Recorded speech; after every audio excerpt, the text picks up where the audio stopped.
3월 13일 화요일 하나님께서 오늘 우리에게 주시는 말씀은 민수기 22장 15절부터 30절까지의 말씀입니다. 봉독하겠습니다. 발락이 다시 그들을 보다 더 높은 고관들을 더 많이 보내매 그들이 발람에게로 나아가서 그에게 이르되 십볼의 아들 발락의 말씀에 청하건대 아무것에도 꺼리끼지 말고 내게로 오라. 내가 그대를 높여 크게 존귀하게 하고 그대가 내게 말하는 것은 무엇이든지 시행하리니 청하건대 와서 나를 위하여 이 백성을 저주하라 하시더이다. 발람이 발락의 신하들에게 대답하여 이르되 발락이 그 집에 가득한 은금을 내게 줄지라도 내가 능히 여호와 내 하나님의 말씀을 어겨 덜하거나 더하지 못하겠노라. 그런즉 이제 너희도 이 밤에 여기서 유숙하라. 여호와께서 내게 무슨 말씀을 더하실는지 알아보리라. 밤에 하나님이 발람에게 임하여 이르시되 그 사람들이 너를 부르러 왔거든 일어나 함께 가라. 그러나 내가 내게 이르는 말만 준행할지니라. 발람이 아침에 일어나서 자기 나귀의 안장을 지우고 모압 고관들과 함께 가니 그가 감으로 말미암아 하나님이 진노하심으로 여호와의 사자가 그를 막으려고 길에 서니라. 발람은 자기 나귀를 탔고 그의 두 종은 그와 함께 있더니 나귀가 여호와의 사자가 칼을 빼어 손에 들고 길에 선 것을 보고 길에서 벗어나 밭으로 들어간지라. 발람이 나귀를 길로 돌이키려고 채찍질하니 여호와의 사자는 포도원 사이 좁은 길에 섰고 좌우에는 담이 있더라. 나귀가 여호와의 사자를 보고 몸을 담에 대고 발람의 발을 그 담에 짓누르매 발람이 다시 채찍질하니 여호와의 사자가 더 나아가서 좌우로 피할 데 없는 좁은 곳에 선지라.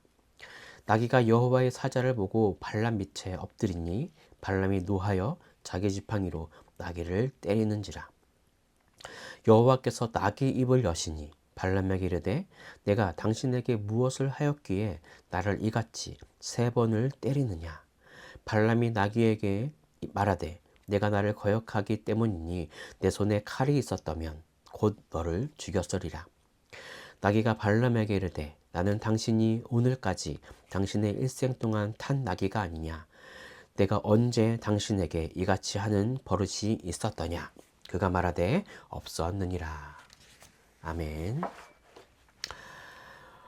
앞선 본문에서도 우리가 보았듯이 발람은 하나님의 말씀을 듣는 선지자처럼 보이지만 실제는 하나님을 여러 신 중에 하나로 여기는 점술가일 뿐입니다. 이스라엘을 저주해 달라는 모압 왕의 요청에 하나님의 말씀에 따라 발람은 이스라엘 백성을 저주하지도 않고 발락의 기적들을 따라가지도 않았습니다. 이제 오늘 본문에서는 발락이 다시 한번 더 높은 고관들을 발람에게 보내었습니다. 그리고 자기에게로 와서 모압으로 와서 하나님을 대항하여 이스라엘을 저주해 달라고 더 좋은 조건들을 제시하면서 요청하고 있습니다. 그 더 좋은 조건은 17절에서 보면 알 수 있듯이 그대를 높여 존귀하게 하고 그대가 내게 말하는 것을 무엇이든지 들어주겠다라는 파격적인 제안입니다. 자, 그러나 발람은 겉으로는 이 좋은 조건의 제안을 거절한 것처럼 보이지만 그들을 유숙하게 하고 이미 들은 이스라엘 백성들을 저주하지 말고 따라가지 말라는 그 하나님의 뜻이 있었음에도 불구하고 다시 듣겠다고 하나님의 말씀을 다시 듣겠다고 말하는 것을 보아서 발람은 이미 마음이 흔들린 것을 볼 수 있습니다. 자, 그러자 그날 밤 하나님이 임하셔서 말씀해 주셨습니다. 그 사람들이 너를 부르러 왔거든 일어나 함께 가라. 그러나 내가 내게 이르는 말만 준행할지니라.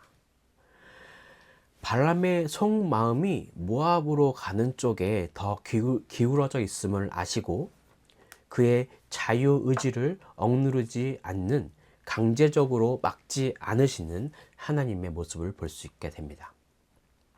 이렇듯 악인의 사악한 생각에 대해 하나님이 허용하시는 것은 한편으로는 하나님의 강력한 심판이 있음을 암시합니다.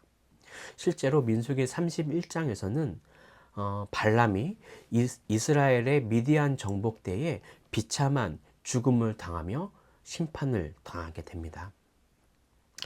자, 이제 아침이 되자 발락은 나귀를 타고 모압 고관들과 함께 출발합니다.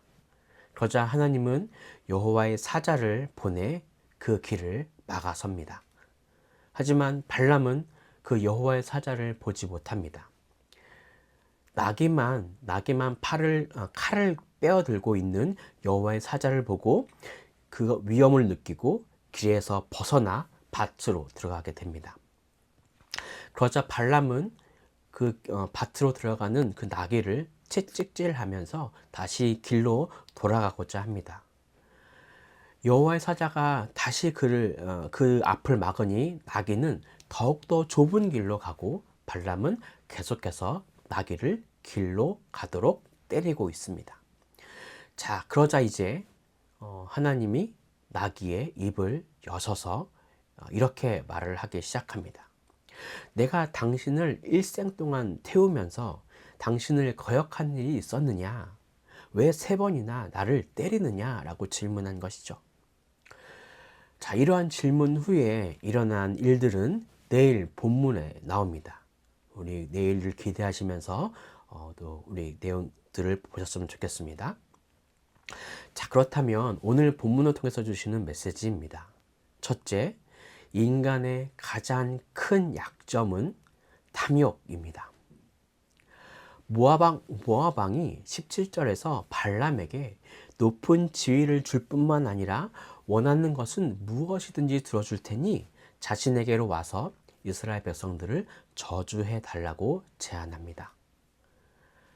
먼저의 제안에서 발람이 하나님을 두려워하여 자신의 요청을 거절하자 이번에는 탐욕을 자극하여 하나님을 배반하게 하고 자신의 뜻을 따르게 하려는 발락의 간교한 계략입니다. 사탄은 이렇게 인간의 탐욕을 이용하여 범죄케 하는 것을 즐겨합니다. 아담과 하와를 유혹할 때도 그랬고, 다윗이 우리아의 아내를 범했을 때도 그랬고, 또 가룟 유다가 예수님을 팔아 넘길 때도 이러한 계략을 사용하였습니다. 인간은 진리를 알면서도 순간적인 이익에 집착하여 발람과 같이 마음이 흔들릴 때가 있습니다. 발람은 점술가였지만 고대 근동에서 유명한 점쟁이였습니다. 비록 여러 신을 섬겼지만 그래도 하나님을 두려워할 줄 아는 사람이었습니다. 그래서 그는 하나님의 말씀을 거역할 수 없었던 것입니다. 하지만 모압 왕이 너무나 보기 좋은 제안을 하자 마음이 흔들렸고, 그 흔들린 마음을 알고 계셨던 하나님이 고관들과 함께 일어나 가라 하고 말씀하셨고, 하나님이 이르신 말만 준행할 것을 말씀하셨습니다.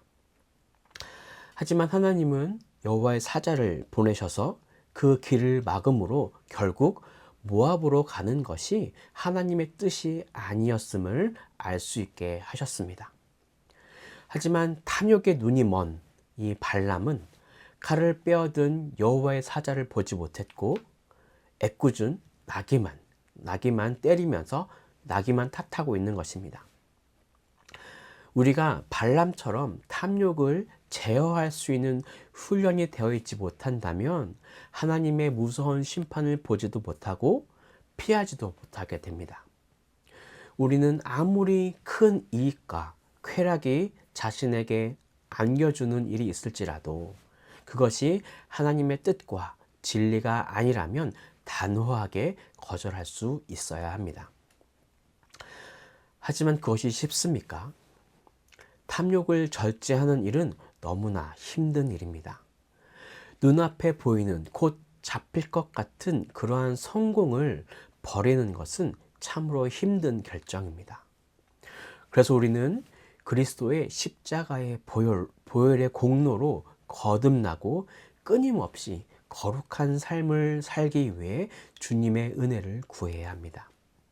부디 탐욕에, 또 나의 성공에, 또 내가 인정받고자 하는 그러한 욕심에 나의 눈이 멀어 하나님의 심판을 보지 못하는 일이 없도록 영적으로 깨어있기를 바랍니다.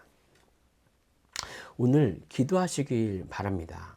주님, 어둠의 눈을 열어주셔서 하나님의 참된 진리를 따라 살게 해주세요 라고 기도 제목을 가지고 함께 기도하시는 시간이 되었으면 좋겠습니다. 자, 다음으로 오늘 본문을 통해서 주시는 메시지입니다. 둘째, 하나님의 징벌은 악을 행하도록 버려두시는 것입니다. 20절을 보시면 마치 하나님이 모압으로 가는 것을 허락하신 것처럼 보입니다. 하지만 22절에서 여호와의 사자를 그들의 길을 막는 것을 보면 하나님이 모압으로 가는 것을 원치 않으셨다는 것을 알 수 있습니다. 그래서 조금 과하게 해석을 하면 발람은 자기가 듣고 싶어하는 메시지만 들으려는 태도가 아니었나 생각합니다.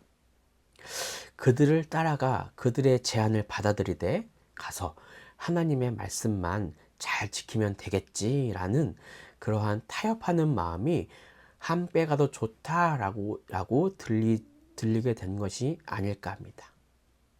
자, 그러나 여기서 더 집중해야 할 부분은 발람의 마음의 상태보다 발람이 탐욕에 따라 행하도록 그대로 버려두셨다는 것입니다.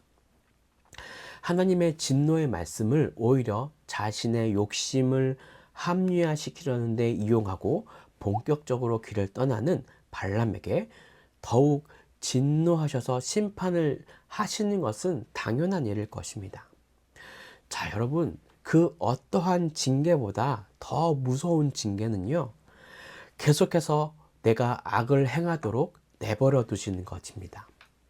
차라리 간단한 징계를 통해서, 간단한 그런 고난을 통해서 나의 죄를 빨리 깨닫게 하는 것이 은혜일 수 있습니다.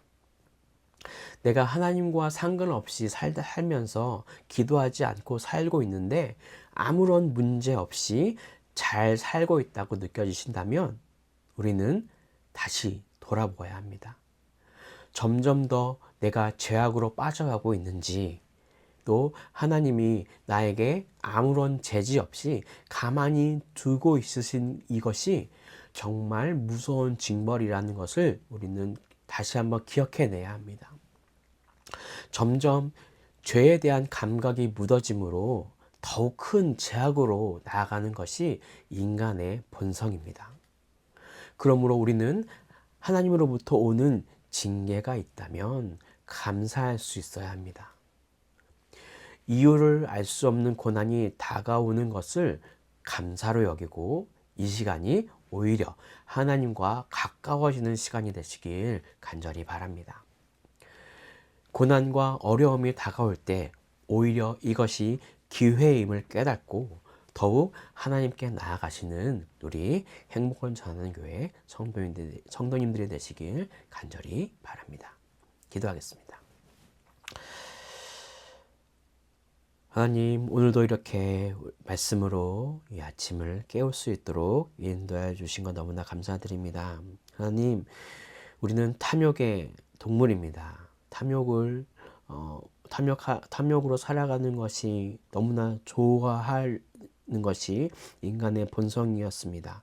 그렇지만 이제는 하나님의 말씀에 따라 이 탐욕을 버리고 하나님의 말씀에 따라 살아갈 수 있는 그런 은혜를 우리 가운데 부어주시고, 우리가 잊어버릴 때도, 우리가 탐욕에 눈이 멀어 죄악으로 빠져나갈 때도 하나님 우리에게 주시는 그 징계로 인해서 다시 한번 그 죄악에서 벗어날 수 있는 그런 놀라운 은혜를 우리 가운데 허락하여 주시옵소서.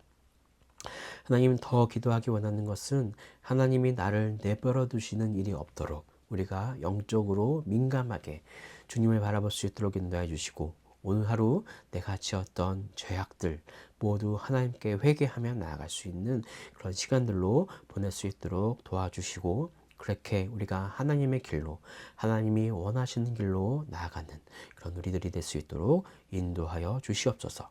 그렇게 우리를 도와주실 것을 믿고 오늘 하루 그런 삶을 살기를 결단하며 이 모든 것을 살아계신 예수 그리스도의 이름으로 기도드립니다. 아멘.